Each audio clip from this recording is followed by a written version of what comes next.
Bon, eh ben écoutez, c'est parti. On parle CGV. Ça nous fait un petit trois quarts d'heure ensemble pour parler CGV. Ça nous permet de faire une belle introduction du sujet, de commencer à regarder un petit peu de quoi il s'agit. Et puis on continuera la semaine prochaine probablement la semaine prochaine, on rentrera plus dans le vif de qu'est-ce qui doit apparaître dans les CGV de manière très précise. Là, ce matin, je vous propose introduction au CGV, de quoi qu'on parle. Et puis la semaine prochaine, on regarde un peu plus dans le dur. Donc, pour commencer, je vous rappelle que les CGV, c'est déjà derrière ce nom, c'est Conditions Générales de Vente. Eh bien, c'est un document juridique, c'est un contrat qui encadre les relations commerciales entre le professionnel, qui propose une vente de produits ou de prestations de services, quelle qu'elle soit, et bien sûr le client, qu'il soit un client professionnel, c'est-à-dire qu'il y a un client mais qui achète des prestations ou des biens dans le cadre de son activité professionnelle, ou qu'il soit un client de type consommateur. Voilà. Parce que on va voir qu'on ne traitera pas forcément ces deux situations de la même manière quand on va rentrer un petit peu dans les détails. Donc c'est important de bien faire cette distinction entre, entre tous les intervenants. Donc, c'est quoi les CGV? Eh bien, c'est ce qu'on appelle un document précontractuel. Et le terme là, précontractuel, il est méga important. Puisque c'est un document précontractuel qui va fixer globalement tous les aspects de la relation entre votre activité professionnelle et le client. C'est là donc qu'on va retrouver tout le parcours en réalité d'un client.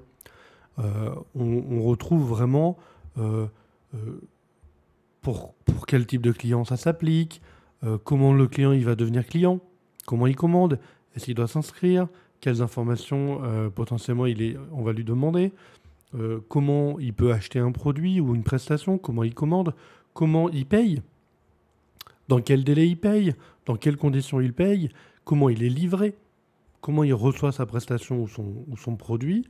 Et également, après, imaginons que ça ne se passe pas très bien. Comment ça se passe si ça ne se passe pas très bien? Quelles sont les garanties pour le client qui lui sont accordées? Quels sont ses droits de recours? Et quels sont les éléments sur lesquels il ne peut rien dire parce que le professionnel est protégé? Jusque bien sûr à la gestion de ce on va appeler le pré-litige. Donc tout ce qui va encadrer la possibilité pour le client, et bien éventuellement d'aller jusqu'en justice avec vous. Voilà.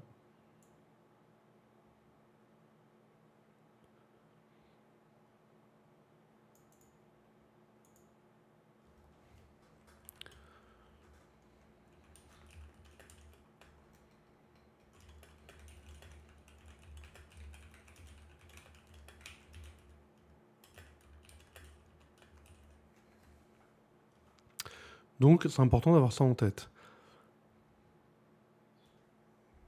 Salut Vincent, pas de problème. Les CGV, c'est comme je l'ai dit, une phase précontractuelle. Et ça, c'est important parce que ça veut dire que c'est avant le contrat. Et c'est assez simple, en fait, les conditions générales de vente, c'est les conditions dans lesquelles la vente va se faire. On peut largement admettre, imaginons une situation, un instant.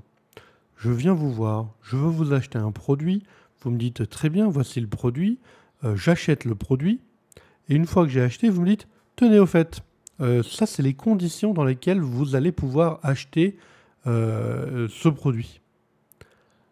On est d'accord qu'il y a un problème, je l'ai déjà acheté. Donc ça ne marche pas. C'est précontractuel, puisque dans les CGV, on va retrouver des informations que le consommateur ou le client doit avoir en tête avant d'acheter. Il y a une question d'information en fait. Faire en sorte que le client il ait lu et reçu un certain nombre d'informations avant d'avoir validé sa commande, d'avoir validé le contrat avec vous. Et donc c'est pour ça que le terme précontractuel est très important. Je ne sais pas si vous avez déjà trouvé des CGV.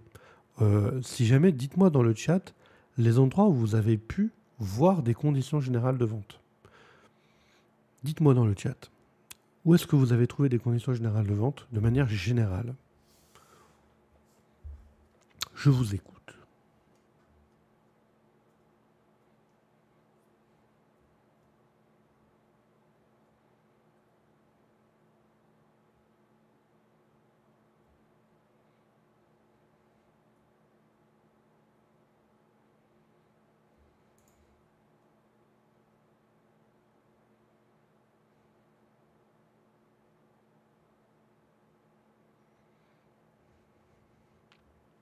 Effectivement, pour devenir client chez Dougs, on a une lettre de mission avant de devenir client, ça marche.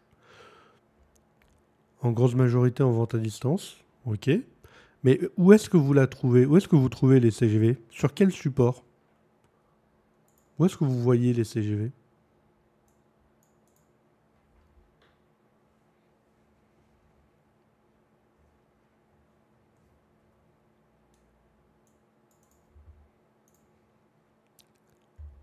Où est-ce que vous trouvez? Vous voulez voir les CGV? Où est-ce que vous les trouvez? Vous avez une petite idée?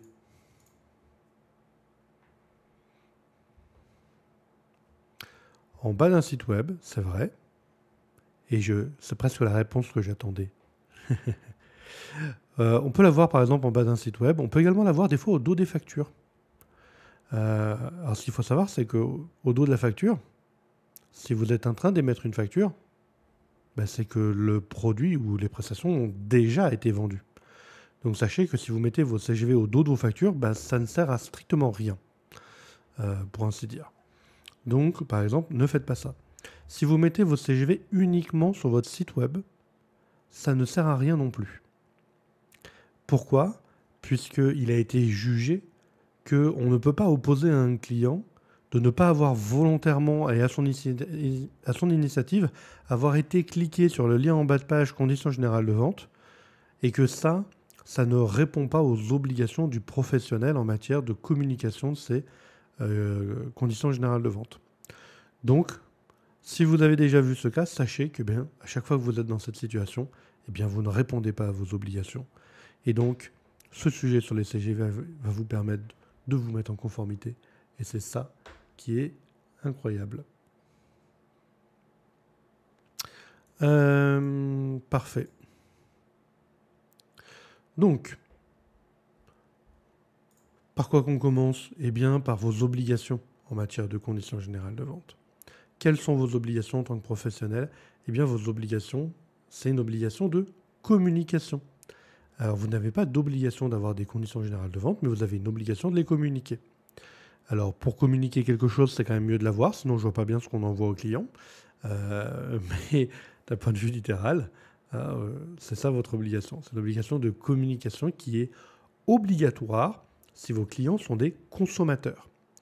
Donc, un consommateur, c'est quelqu'un qui est client chez vous et qui va consommer les biens et les prestations que vous lui vendez dans un cadre non professionnel. Il y a différentes définitions de la notion de consommateur. C'est assez fluctuant en jurisprudence. Moi, j'ai tendance à être du coup plutôt prudent. Mais par exemple, il a déjà été jugé que devait être considéré comme un consommateur, un professionnel qui consomme une prestation dans le cadre de son activité professionnelle, mais parce qu'il n'est pas professionnel du type de prestation achetée. Alors, je vais m'expliquer. Par exemple, il y a eu une jurisprudence où, en gros, c'était, je crois, un médecin qui avait pris une prestation pour aller voir un colloque dans un autre pays. Il veut annuler, obtenir remboursement de l'inscription. Et il dit, bah, écoutez, moi, je suis un consommateur parce que je ne suis pas un professionnel de l'organisation d'événements. Donc, vos CGV, vous ne m'avez pas communiqué vos CGV, vous auriez dû, etc. Et là, la justice a dit oui, effectivement. Parce qu'il n'est pas un professionnel du type de bien consommé. Alors, ça veut dire quoi? Ça veut dire qu'un garagiste qui va faire réparer sa voiture, ok, pas un consommateur. Parce que c'est un professionnel. Il sait à quoi s'en tenir. Par contre, dès lors que c'est l'utilisation d'un bien ou d'une prestation de service pour quelqu'un qui n'est pas un professionnel du domaine dans lequel le bien va être utilisé et négocié, eh bien on peut retenir que le professionnel doit être vu comme un consommateur. Donc là, la jurisprudence elle est malheureusement un peu floue et un peu fluctuante sur le sujet. Moi, j'ai tendance à vous dire, ayez une position prudente, et c'est le plus important. Donc, on retient, votre obligation, c'est quoi? C'est de communiquer vos CGV. Et vous devez les communiquer quand? Eh bien, avant la signature, la conclusion du contrat. Donc, si j'achète un bien sur Internet, vous avez déjà probablement vu la petite case à cocher. Je dois cocher, j'ai bien lu et j'accepte les conditions générales que je peux voir avec le lien suivant. Et j'ai cliqué dessus. Je certifie être d'accord, en avoir pris connaissance, etc., etc. Vous la voyez, cette case sur Internet? Bon. Cette case, elle ne sert qu'à valider la preuve que j'ai communiqué mes CGV à mes clients. Elle ne sert qu'à ça. Mais je ne suis pas obligé de le faire comme ça. Alors, si je fais de la vente en ligne, je dois le faire comme ça. Maintenant, si jamais ça fonctionne... Si jamais je ne fonctionne pas avec un site e-commerce, j'ai plein de possibilités. Par exemple, j'envoie mes connaissances générales de vente avec mon devis. Là, ça marche. Parce que mon client, il reçoit mes conditions tarifaires, le devis, plus mes conditions générales de vente. Et s'il accepte le devis, eh bien, il ne pourra pas me dire qu'il n'avait pas eu les CGV en même temps. Parce que c'est dans le même mail, par exemple. Voilà. On peut mettre tout et n'importe quoi dans les CGV. En fait, les CGV, c'est adapté à votre activité. Alors tout et n'importe quoi, bien sûr, je grossis le trait, mais dans les CGV, ce qu'il faut, c'est retrouver, bien sûr, le fonctionnement de votre activité, et puis dans les limites de la loi, parce que la loi ne vous autorise pas tout dans les CGV. Les choses qui sont interdites. On en parlera d'ailleurs, quand on reviendra peut-être un peu plus dans le détail sur le contenu, l'intérieur des CGV. Donc ce qu'il faut retenir, c'est vous assurer de la communication avant la validation de la prestation ou du devis par votre client. Donc vraiment, mais il n'y a pas d'obligation pour le coup de lui faire signer les CGV avant. Mais vous devez vous assurer d'avoir bien communiqué vos CGV, donc un minimum en même temps que par exemple le devis ou la prestation. Il n'y a pas très longtemps, je suis moi-même à titre personnel, parce que quand on est juriste, on a forcément des biais professionnels. Et personnellement, petite anecdote, je suis allé il n'y a pas très très longtemps, c'était il y a un peu moins d'un an, je faisais un gros achat pour ma maison, et je suis allé dans une boutique, bon, on se met d'accord, on fait les plans, tout ça, et puis au moment de signer les documents, on me présente le devis, ok, bon, je signe, j'accepte le devis, et puis juste après, le vendeur me présente les conditions générales. Et je lui dis, vous savez que là, si je mets l'heure sur les documents que j'ai signés, vos CGV ne s'appliqueront pas à moi. Alors évidemment, le vendeur était bien surpris. Il dit, oui, mais nous, c'est comme ça qu'on nous a formés à présenter les documents à signature des clients. Je dis, oui, mais du coup, là, moi, j'ai accepté un devis sans avoir communication de vos CGV. Donc, elles ne s'appliqueront pas à moi. Voilà, je lui dis, n'hésitez pas à nous contacter si vous avez besoin d'aide en matière contractuelle. Il se trouve que je n'ai pas été si pénible que ça, puisque j'ai quand même accepté cet achat et ça s'est très bien passé. Ce que je veux dire, c'est que tous les professionnels, et la plupart du temps, les professionnels qui vont vous faire valider des conditions générales de vente ne sont pas des professionnels du droit et n'ont pas ces informations-là. Et j'ai presque envie de vous dire, vous pouvez jouer avec. Vous pouvez tout à fait jouer avec ça. Moi, quand je relis des CGV, il est très rare que je tombe sur des CGV où les mentions obligatoires sont toutes présentes et où il n'y a pas une mention qui est abusive. Ça, c'est rare. Donc, c'est relativement facile de jouer avec ça, en vrai. Et vous allez me dire, mais c'est pas bien, David, tu t'amuses avec la complexité légale à tes fins personnelles. Eh bien oui, nous vivons dans un monde difficile, un monde dangereux. Voilà. Mais en suivant ce Twitch, eh bien vous allez pouvoir apprendre, vous aussi. Donc voilà, sachez que si on vous fait signer un devis et puis après on vous présente les conditions générales de vente, bah, vous n'êtes pas obligé de les signer et ça ne remet pas en cause le devis. J'ai eu une réduction par contre, effectivement. Mais bon, ça j'étais déjà un peu en train de la négocier de toute façon. Voilà. Mais, bah, c'est le jeu du commerce. Voilà, tout ça pour vous dire que c'est important. Si jamais votre client n'est pas un consommateur mais un professionnel, vous n'êtes pas obligé de lui communiquer vos CGV. Sauf si lui, il vous le demande. Mais moi, ça, c'est une obligation qui me pose problème. Là, je vous donne le texte de la loi. Mais moi, ça me pose problème pour une raison simple. Les CGV, ce n'est pas un document contraignant pour vous. En tant que professionnel, vous devez voir vos CGV comme un outil de protection. C'est un bouclier. C'est un bouclier à litige. Faire en sorte que demain, les clients ne puissent pas venir vous embêter, qu'ils ne puissent pas venir vous réclamer des choses auxquelles vous n'avez pas pensé de vous protéger. Oui, dedans, il y a des obligations pour vous, mais pas uniquement. Voilà.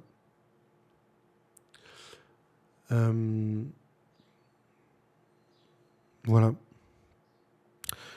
Donc pour moi, même si vos clients sont des professionnels, vous devez leur communiquer avant. Ayez des CGV solides, communiquez-les avant. Et si vous les faites bien, ça peut même être des fois une manière d'appuyer des arguments de vente. Voilà, par exemple, je ne sais pas, mais imaginez que vous avez une garantie commerciale. C'est-à-dire vous dites, moi, si dans les 30 jours, je reprends sans problème, ok, on le met dans les CGV, on le cadre, et demain, vous pouvez vous en servir. Ah, regardez, en plus, dans nos CGV, regardez, vous retrouvez là la garantie commerciale qui vous assure que si vous avez un pépin, on vous reprend votre truc dans les 30 jours. Vous voyez? C'est-à-dire faire d'un document juridique qui est une protection pour vous aussi un argument commercial. Et puis là, on est bon comme ça. Ça, on est parfait. Voilà. Si vous ne le faites pas, vous pouvez être condamné, si vous ne communiquez pas vos CGV, ou vous ne communiquez pas donc, de manière obligatoire à vos clients consommateurs, ou que vous ne répondez pas à une demande d'un client professionnel qui vous demande vos CGV, vous pouvez être condamné. Les premières amendes commencent à 15 000 €.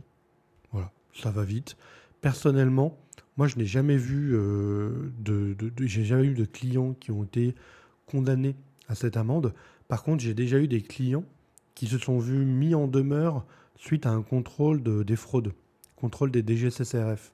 C'est-à-dire, vous avez un contrôle DGCCRF, ils vont vous demander de vérifier vos factures, vos mentions légales, vos CGV, etc., etc. Et là, en l'occurrence, j'ai eu un client qui a eu cette situation. Il a eu contrôle de la DGCCRF. Ils ont contrôlé ses CGV. Lui, il en avait. C'est une grosse société. Il en avait. Mais ça ne veut pas dire que les grosses sociétés sont les seules à devoir avoir des CGV. C'est une obligation pour tout le monde, du coup. Hein. Vous avez bien compris ça. Tout professionnel doit communiquer ses CGV. Donc, si vous avez une activité commerciale, professionnelle, vous devez avoir des CGV. C'est obligatoire. Il n'y a pas le choix, en fait. Donc, si vous n'en avez pas, il y a une seule solution pour vous, c'est doux.fr. Enfin non, il y a d'autres solutions, mais celle-ci, c'est la meilleure. Voilà. Même si vous faites de la prestation de service. Et les CGV, ça va vous cadrer. Comment je commande ma presta, comment je la paye, comment demain la presta ne me convient pas, c'est quoi mes garanties. C'est quoi mes garanties? Yes, la presta que vous m'avez fait, elle n'est pas bonne. C'est quoi mes garanties? Eh bien, vous avez parfois des obligations de communiquer sur des types de garanties. On reviendra sur ces garanties, vice caché, délivrance conforme, etc. On va revenir sur tout ça, mais c'est aussi, vous êtes aussi concerné en prestation de service. On fait des conditions générales de vente qui en réalité sont des conditions générales de prestation de service. Ça fonctionne. On appelle ça des CGV aussi, hein, mais en fait c'est de la vente de prestation de service. Voilà. Et dans ce cas-là, le texte est bien sûr adapté à la forme, à la manière, à la forme de faire vos prestations de service. Donc je me suis perdu, mais c'est pas grave. Donc des amendes, bien sûr. Et ce qu'il faut retenir vraiment, c'est que pour moi, c'est un contrat pour vous protéger. Je reprends un exemple que j'ai eu il n'y a pas très longtemps. Des clients qui font des sites, développent des sites internet pour leurs clients. Ils font une maquette. Ils ont un cahier des charges. Ils font une maquette. Et ensuite, ils présentent leur maquette au client. Et le client, il valide ou il valide pas la maquette. Je leur ai dit, bah oui, mais du coup, si le client il valide pas la maquette, on fait quoi? Il me dit, bah on recommence, on modifie. Très bien. Et du coup, ça peut durer combien de temps? Parce qu'imaginez, vous modifiez, vous représentez une nouvelle maquette. Le client dit non, ça me va pas. On recommence? Bon, ok, on recommence. On s'arrête à combien de fois où le client il est en mesure, sans que vous soyez payé plus, de modifier le contrat, de modifier le site internet. Il m'a dit, ah ouais, effectivement, il faut qu'on se protège. Et voilà. Et du coup, ben là, on est dans un cas de prestation de service où on a dit, ben en fait, le client, on définit une maquette, et cette maquette, si le client, on lui présente le site internet, s'il n'est pas d'accord, dans les prestations, la prestation de base, le tarif inclut jusqu'à 3 échanges de modification du site internet. Au-delà, le prestataire se réserve le droit de soumettre un devis complémentaire pour les modifications. Si le client refuse, eh bien, il devra accepter la dernière version proposée du site internet. Là, on a cadré la vente de la prestation de service. Mon client, il sait que son client ne peut pas exiger de lui une modification ad vitam aeternam de son site internet et donc ne jamais réussir à boucler sa prestation. On se retrouvait à perdre de l'argent avec. Voilà. Donc c'est vraiment un sujet. Les CGV, ne voyez pas les CGV comme une contrainte professionnelle, mais voyez ça comme une occasion de vous protéger juridiquement. Voilà. Et cet exemple, effectivement, je vous remercie. Moi, je le trouve intéressant parce que c'est vrai qu'il est assez parlant. Mais on verra sur d'autres éléments comme les garanties. Quand on parlera des garanties, on verra que si vous n'avez pas de CGV, vous ne cadrez pas vos garanties. Et si vous ne cadrez pas vos garanties, qu'est-ce qui s'applique? C'est la loi. Et je peux vous assurer qu'il y a un truc, c'est que la loi, c'est pas forcément le truc le plus sympa. Et régulièrement, la loi nous permet elle est adaptable. C'est-à-dire que la loi prévoit le cadre le plus large et le plus général possible. Et souvent, on peut venir adapter des éléments prévus par la loi pour les rendre plus sympas pour vous. Donc, toutes les dispositions ne s'imposent pas. C'est-à-dire qu'on peut prévoir des choses qui dérogent et qui précisent dans quel cadre, par exemple, les garanties s'appliquent. Et ça peut changer pas mal de choses. On avait d'ailleurs fait une vidéo là-dessus avec Patrick il n'y a pas hyper longtemps. Et c'était assez intéressant. Voilà. J'essaierai de la retrouver, je vous la partagerai pour la semaine prochaine. Je vous remettrai ça. Voilà. Donc c'est vraiment un outil pour moi de protection juridique, les conditions générales de vente. Donc à présenter bien sûr avant votre contrat. Ça peut être fait par tout moyen. Hein. Ce que je disais, c'est que le site internet, ça marche, mais c'est pas suffisant. Mais vous pouvez très bien les faire par mail, par écrit. Alors si vous le faites par écrit, c'est-à-dire vous imprimez les CGV, là il vaut mieux les faire signer. Hein. Sinon je vois pas comment vous allez apporter la preuve demain du fait que vous avez bien présenté vos CGV à votre client. Ce qu'il faut retenir, c'est qu'après, il faut aussi se ménager les moyens de preuve. Mais par exemple, l'envoi des CGV par mail fonctionne. D'ailleurs, vous devez régulièrement recevoir des mails. Alors, si vous ne les recevez pas, je sais que vraiment j'ai une boîte mail nulle. Je sais pas, je vais prendre plein de noms de marques, Netflix, Disney, Prime. Moi, c'est surtout ceux-là qui me les envoient. Nous avons mis à jour nos conditions générales. Vous les trouverez ci-jointes. Même les contrats d'assurance. Chaque année, ils vous renvoient les conditions générales. Et ils vous envoient ça par mail. Et ça fonctionne. Vous avez eu communication des conditions générales de vente. Donc, elles s'appliquent à vous. À compter de soit maintenant, soit la date à laquelle il est indiqué qu'elles s'appliquent. C'est comme ça que ça fonctionne. Donc, si vous recevez de temps en temps ce genre de mail, ça ne me surprendrait pas. Sachez qu'en réalité, c'est juste quelqu'un qui vous communique ses conditions générales pour respecter son obligation de communication. Voilà. On rattache toujours tout ça à des exemples concrets de la vie quotidienne. C'est plus simple, je pense. Voilà. Donc, comme je vous disais, si par exemple vous faites un devis, vous travaillez sur devis, bah, envoyez vos CGV en même temps. Ça peut faire partie intégrante du même mail, ça peut être envoyé en même temps dans deux mails différents. Euh, Moi, j'aime bien que ce soit dans le même, ça c'est très clair. Voilà. Surtout, du coup, on évite, pas uniquement en bas du site web et pas au dos des factures, puisque ça ne marche pas du tout. Et n'attendez pas la validation de la commande pour dire bravo, bienvenue et je vous remercie d'avoir commandé chez nous. Vous trouverez ci-joint nos conditions générales. Et non, c'est complètement nul, quoi. Ça marche pas du tout. Quand je dis c'est complètement nul, je dis pas c'est nul, vous êtes nul. Et c'est complètement nul juridiquement. Hein? D'accord? Pas de jugement ici. Voilà. Euh, voilà. Donc, je me rends compte que j'ai pas du tout suivi mes notes, mais c'est pas grave. Je me raccroche un peu aux branches. Donc si par exemple vous faites du e-commerce, normalement la plupart du temps les sites et les templates de sites de e-commerce tels qu'ils sont développés prévoient une case à cocher. Donc respectez bien ça, mettez bien votre case à cocher avec la mention du type qui va bien. Le client déclare avoir pris connaissance de l'ensemble des conditions générales de vente et les accepte sans aucune réserve, etc., etc. Puisque la simple présence, je vous rappelle, des CGV sur le site ne suffit pas. Et j'en profite pour faire un petit tacle gentil. Non, c'est pas gentil, c'est un petit tacle. Les CGV, des fois, ça vous éclaire, mais vraiment de manière significative sur la nature même de votre prestataire. Par exemple, Dougs, on est un expert comptable. On est inscrit à l'ordre des experts comptables. Bah, tout ça, ça ressort de nos conditions générales de vente. Donc quand vous nous confiez des prestations, bah, vous savez que nous, de base, on a des obligations déontologiques et professionnelles. Ce n'est pas le cas de tous les offres en ligne qui peuvent vous proposer des prestations juridiques. Il y a des sites très connus dont je ne tairai le nom, qui commencent par L, par exemple, et finissent par Art, ou tout autre site de ce type. Regardez leur CGV. Dedans, c'est écrit tel quel.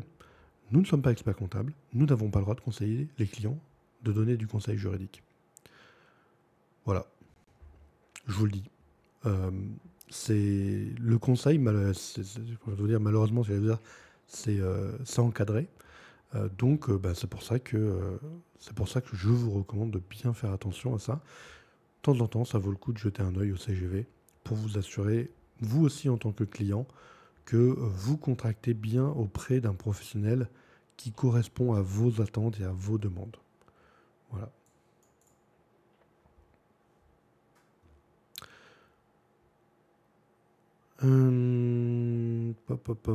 Ok. Bien sûr, communiquer, obligation de communication, dit bien sûr de conserver une preuve de la communication de vos CGV. Ça, c'est impératif. Par exemple, si vous envoyez par mail, gardez la preuve de ça.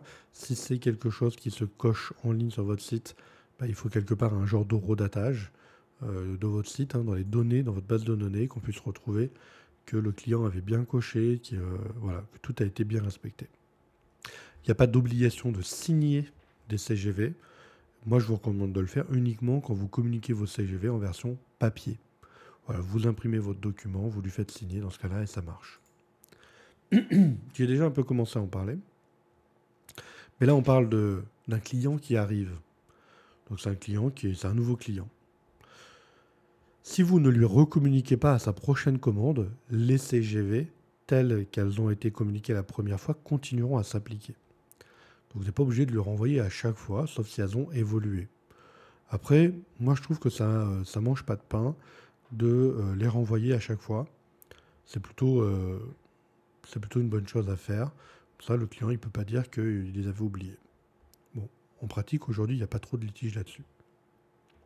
Mais il y a un autre point, c'est que si votre client, par exemple, vous prenez des prestations qui sont des prestations par abonnement, le client, il s'engage, ou pas d'ailleurs, mais c'est un abonnement, et vos conditions générales de vente, elles s'appliquent. Celles qui s'appliquent, c'est celles qui ont été communiquées. Donc, elles s'appliquent aux prestations qui ont été conclues après leur communication. Donc, il faut savoir qu'il y a aussi la question de la mise à jour de vos CGV. Si je mets à jour mes CGV, mes nouvelles CGV ne s'appliqueront que pour les prestations conclues après la communication des CGV mis à jour. Alors quand on fait des prestations one shot, bah, c'est pas gênant, hein. Si on les renvoie à chaque fois, la prochaine fois que le client commande, je lui envoie les nouvelles et puis voilà, tout simplement. Si on est sur des prestations qui s'échelonnent dans le temps, de type avec des abonnements, eh bien là, il faut bien préciser que les nouvelles CGV vont s'appliquer à partir de telle date et le client, il a potentiellement la possibilité de résilier son contrat avant. Donc on respecte un délai de prévenance. C'est important. Pour pas qu'on se retrouve avec un client qui se retrouve à avoir... si on veut opposer, on parle d'opposer. Ça s'appelle l'opposabilité juridiquement. Si on dit, je veux opposer mon document juridique à mon client, lui dire, voilà, non, tiens, regarde, c'est écrit ça, je te l'oppose, tu me demandes, moi je te dis non, je t'oppose les conditions générales telles qu'elles sont décrites. Pour pouvoir opposer vos CGV à votre client, vous devez lui avoir communiqué avant. Donc, c'est hyper important de bien respecter tout ça.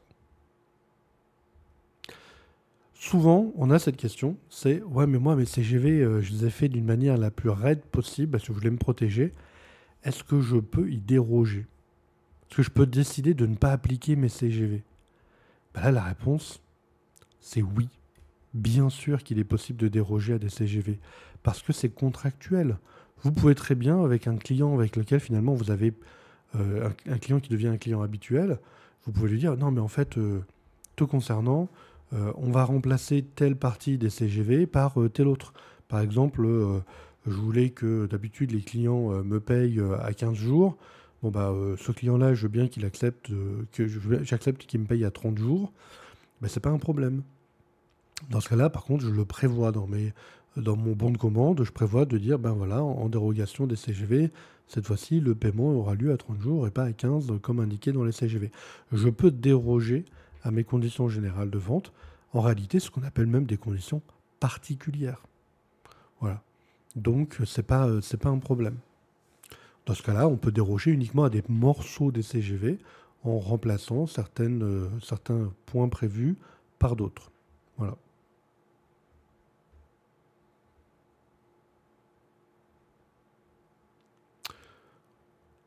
Les CGV, c'est ce qu'on appelle juridiquement un socle de négociation contractuelle.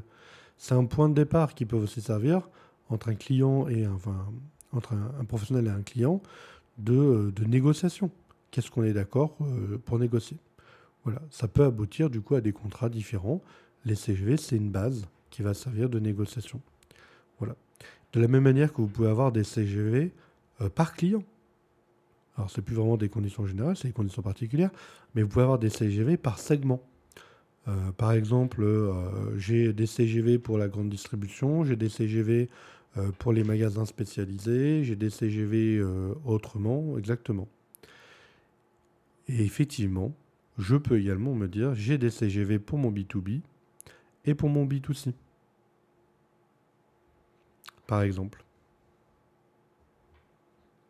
B2B, donc entre professionnels, et B2C avec des consommateurs. Là, ça peut se justifier.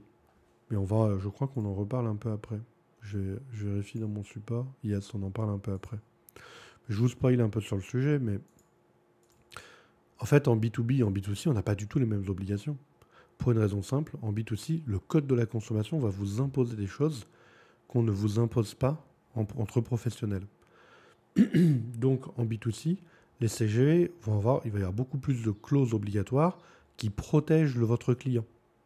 Alors qu'en B2B, la plupart du temps, ces clauses ne sont pas obligatoires. Donc, il y a même des clauses qui sont interdites dans un cas et autorisées dans l'autre. Donc, ça peut être intéressant d'avoir deux versions de vos conditions générales de vente, une qui s'applique aux professionnels et une qui s'applique aux consommateurs. D'ailleurs, si vous avez un site pour repérer, vous avez déjà vu certainement quand vous avez commandé sur un site ou vous vous inscrivez sur un site, je suis un professionnel ou je suis un particulier? À votre avis, à quoi sert cette coche? Elle n'est pas là que pour des fins statistiques. En fonction de laquelle vous cochez, vous n'avez probablement pas les mêmes conditions générales de vente qui vont vous être proposées avant validation de votre commande. Parce que, ce ne sont pas les mêmes qui s'appliquent. Avec pas les mêmes textes, pas les mêmes dispositions, pas les mêmes protections. C'est pas que pour la TVA. Et non, ce n'est pas que pour la TVA. Par exemple, si vous avez, une fois c'est écrit professionnel, le cas échéant, remplissez votre sirène, ça peut être une méthode aussi. Vous avez un site internet, vous voulez, en fonction des cas, afficher l'un ou l'autre des CGV, bah, vous pouvez partir de ce que votre site internet a comme capacité pour filtrer qui est un professionnel de qui ne l'est pas. Alors, le sirène, c'est pas forcément toujours fiable, hein. Si votre client, comme je vous disais hein, tout à l'heure avec la définition de consommateur, ça peut ne pas marcher. Voilà. En tout cas, oui, si vous intervenez, soit vos clients sont parfois des professionnels, parfois des consommateurs, ça peut être intéressant d'avoir 2 versions de vos CGV. Est-ce que c'est obligatoire? Non. Vous pouvez avoir qu'une seule version. Vous pouvez avoir une seule version dans laquelle vous distinguez les clients professionnels des clients consommateurs. Moi, je ne suis pas un grand fan de ce type de document parce que je les trouve très difficiles à lire. Et je me demande si un jour, il n'y a pas un juge qui va dire, en fait, votre document, il n'est pas compréhensible. Et le consommateur, il ne sait pas c'est quoi un consommateur et un professionnel, donc il ne sait pas ce qui s'applique à lui. Donc, je ne suis pas un grand fan de ça, même si en soi, il n'y a rien qui l'interdit. Donc, la possibilité, c'est soit, du coup, d'avoir 2 versions, soit d'avoir une version, mais du coup, d'avoir une seule version, et c'est la version B2C. Parce que si elle est compatible B2C, c'est-à-dire si elle est valide légalement avec des clients consommateurs, elle l'est également vis-à-vis des clients professionnels. Mais là, ça veut dire que potentiellement, vous accordez des droits supérieurs à vos clients professionnels que ce qu'ils avaient le droit, vous auriez pu être moins sympa avec eux. Mais je sais qu'il y a des entreprises qui disent oui, mais en fait, moi, je me comporte exactement de la même manière avec des clients qui sont des consommateurs et des clients qui sont des professionnels. Donc, ça ne me dérange pas plus que ça d'accorder les mêmes droits à mes 2 clientèles. Parce qu'en fait, pour moi, j'ai qu'un processus de vente et de toute façon, j'applique la même chose. Bah, dans ce cas-là, ok. On peut faire très bien qu'une version des CGV et aller, d'un point de vue légal, sur un modèle plutôt B2C. En fait, ça va, c'était le point de juste après à aborder dans mes notes. Parce qu'entre-temps, il y avait les bases légales, mais ça ne vous intéresse pas plus que ça, je pense. Si vous voulez aller chercher la loi sur les CGV, ça se trouve dans le code de commerce et dans le code de la consommation. Au code de commerce, c'est les articles L441-10 et ceux d'après. Et dans le code de la consommation, vous en avez à L111.1. Ça commence en fait au tout début du code de la consommation. Et vous avez aussi pas mal de choses intéressantes sur les articles L221-18 et ceux qui suivent. Voilà. Je vous les donne comme ça. Si un jour vous vous passionnez pour les CGV et que vous allez voir le contenu de la loi, je vous le donne quand même si voilà, c'est pas le plus important. Hein. L'important, c'est de suivre ce Twitch. Voilà. Donc, si vos clients sont des professionnels ou des consommateurs, les CGV vont varier. Je vous prends un exemple, par exemple. Entre professionnels, on a le droit de... je prends une clause qui est très souvent présente dans les CGV. C'est une clause qui dit, en cas de litige, entre professionnels, là, en cas de litige, si jamais il y a un litige, c'est le tribunal de Lyon qui s'applique. Tous nos litiges, ça sera le tribunal de Lyon. Ce qu'on appelle une clause d'attribution de juridiction. Cette clause, elle est illégale avec un particulier. C'est illégal. Ben voilà. Donc je vous prends un cas typique, hein, où ça peut vous simplifier la vie si vous êtes en B2B, et en B2C, c'est interdit. Donc il y a des clauses comme ça qui sont complètement illicites dans un cas et autorisées dans l'autre. Pourquoi? Parce que le code de la consommation, bien sûr, protège les consommateurs et qu'on estime qu'on n'a pas besoin de protéger les professionnels. Voilà. Par exemple, un cas très commun, hein, le droit de rétractation. Vous connaissez le droit de rétractation quand même. Ça, vous connaissez en général. Mais en tant que professionnel, vous n'en avez pas. Donc vous pouvez très bien dire à votre client, bah non, c'est devis signé, c'est devis signé. Hein. Maintenant, il faut payer. Exactement, 14 jours, yes. On reviendra dans le détail sur le droit de rétractation. Mais il faut savoir que c'est un droit pour les consommateurs. Vos clients professionnels n'ont aucun droit de rétractation. S'ils ont validé la mission, elle est validée. Et sauf à ce que vous soyez d'accord pour l'annuler, il n'y a pas d'annulation possible. Voilà. Donc typiquement, ce genre de clause, ça change pas mal. Si je veux sécuriser mes commandes, bah, en B2B, je prévois pas la possibilité pour mes clients de se rétracter. Si j'ai qu'une version et que ma version c'est B2C, bah, il y aura un droit de rétractation potentiellement accordé à des clients qui pouvaient ne pas en bénéficier. Mais on verra également que le droit de rétractation, c'est quelque chose qui peut être aménagé également, hein. Y compris, bien sûr, hein, pour les clients qui sont des consommateurs. Voilà.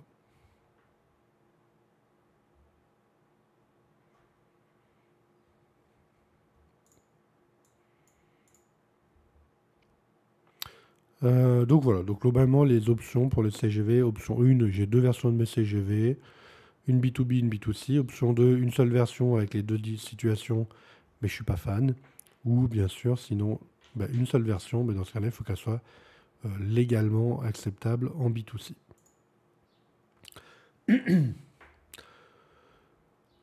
Qu'est-ce qu'on va retrouver dans vos CGV?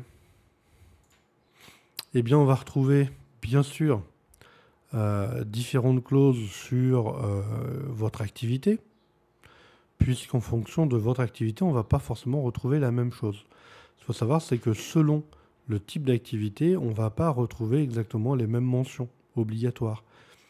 Si vous faites des prestations de services, il y a des mentions à prévoir.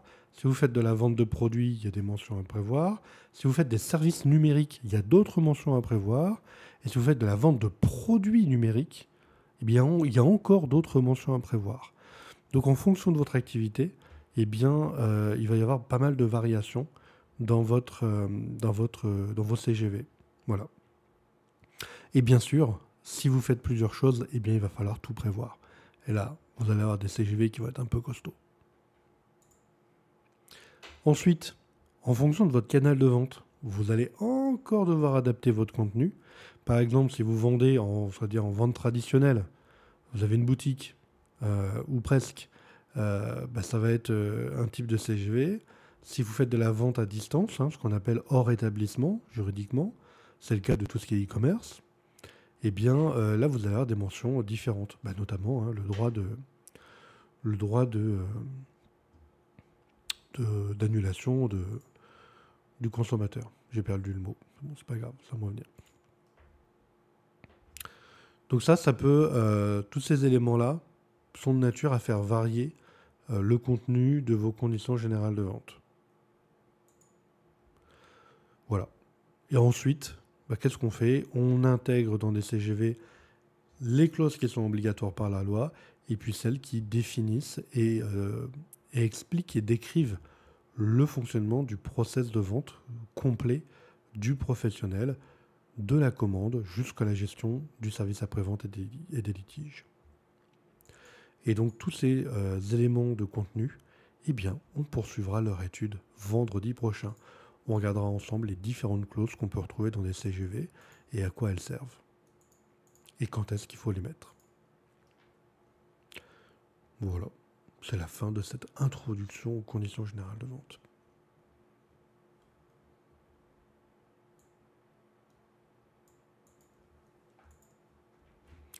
Et il est quasiment 12h30, franchement on est vraiment pile poil sur le chrono, c'est parfait. Cette vidéo sera bien sûr accrochée en temps fort sur la chaîne et on la mettra sur le replay YouTube.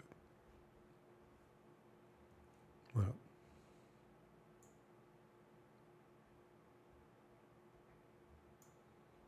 Bah, merci beaucoup à vous, Yas, d'être présent aussi régulièrement. Ça me fait très plaisir.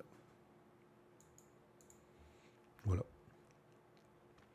Mais écoutez, il me reste à vous souhaiter à tous un bon appétit, une belle fin de semaine, un bon week-end. Voilà, profitez-en, amusez-vous bien, reposez-vous bien.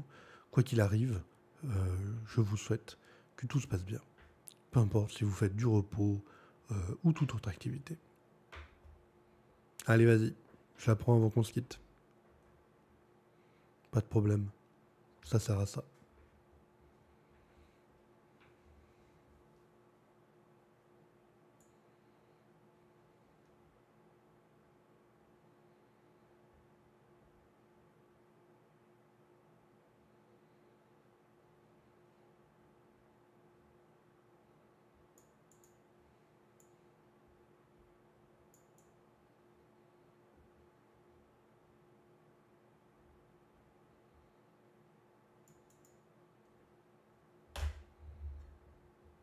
Alors du coup, c'est laquelle la question? Je sais pas si tu l'as posée déjà. Non, non, je la vois pas. Je te laisse la poser, j'attends.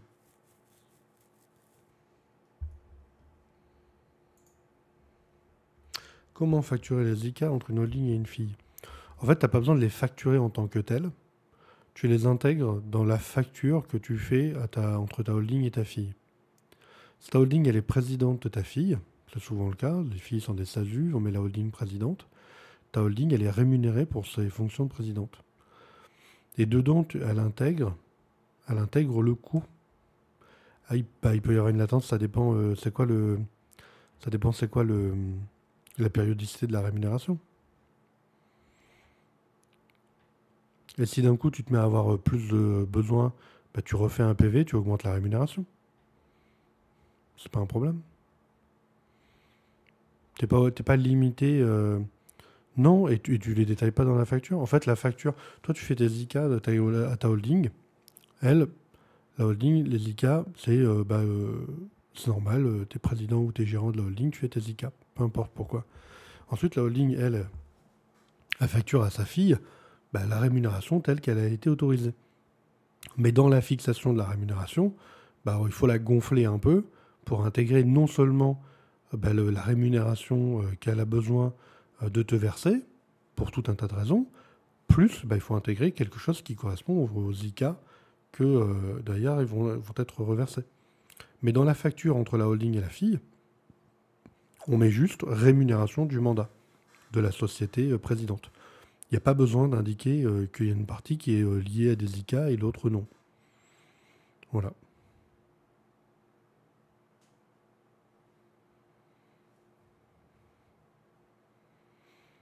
Et s'il y a des fluctuations mensuelles, bah, il faut faire un procès verbal qui modifie la rémunération pour rattraper ça. S'il y a un mois où il y a beaucoup d'IK et voilà. Salut Explicator. Et Explicator, par contre, vous arrivez au moment où je... Vous savez, c'est quand vous arrivez à la boutique et ils sont en train de fermer le rideau, ils sont en train de baisser le rideau. Voilà. Je suis content de vous voir passer quand même. Exactement, uniquement rémunération du mandat pour le mois XX et vous mettez le montant. Et dans le procès verbal qui a autorisé la rémunération, ben vous avez autorisé quelque chose, vous avez intégré le coût des IK que la holding vous verse.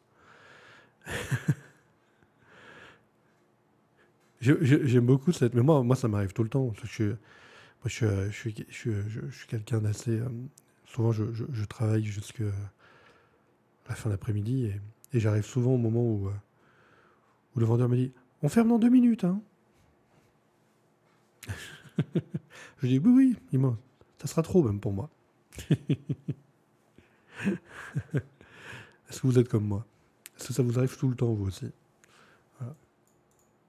Moi, j'ai l'impression que les vendeurs avec moi, ils ont remplacé le bonjour par « On ferme dans 2 minutes !»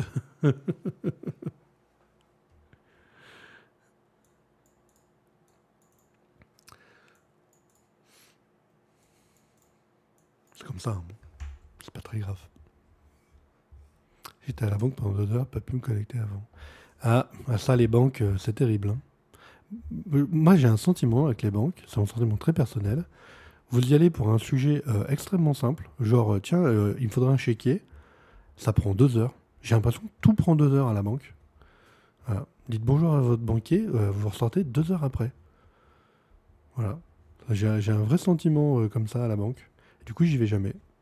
Voilà. Technique. Tout simplement. Mais bon, quand on a besoin d'y aller, il faut y aller. Hein, il n'y a pas le choix.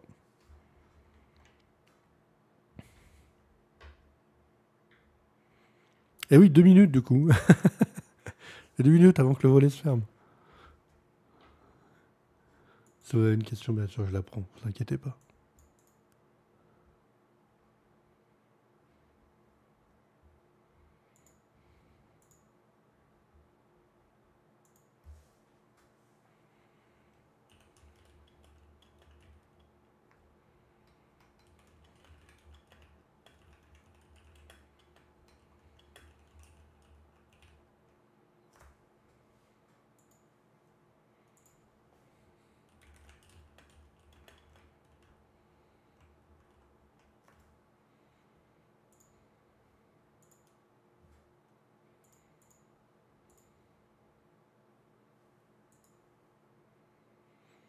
Je crois qu'Explicator a finalement pas de questions. En tout cas, j'espère, Explicator, que votre projet à la banque, ça aura été 2 heures d'efficace pour vous et que ça va vous permettre d'avancer dans votre projet. C'est tout ce que je vous souhaite. Parce que j'ai encore en tête à peu près cela.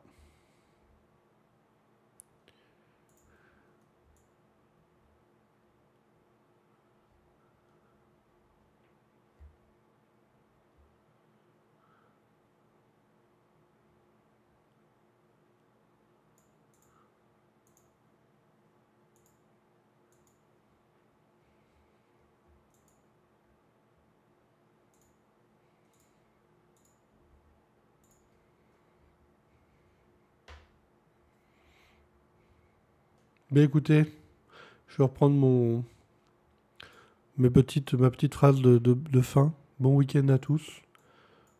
J'étais ravi de vous voir aujourd'hui.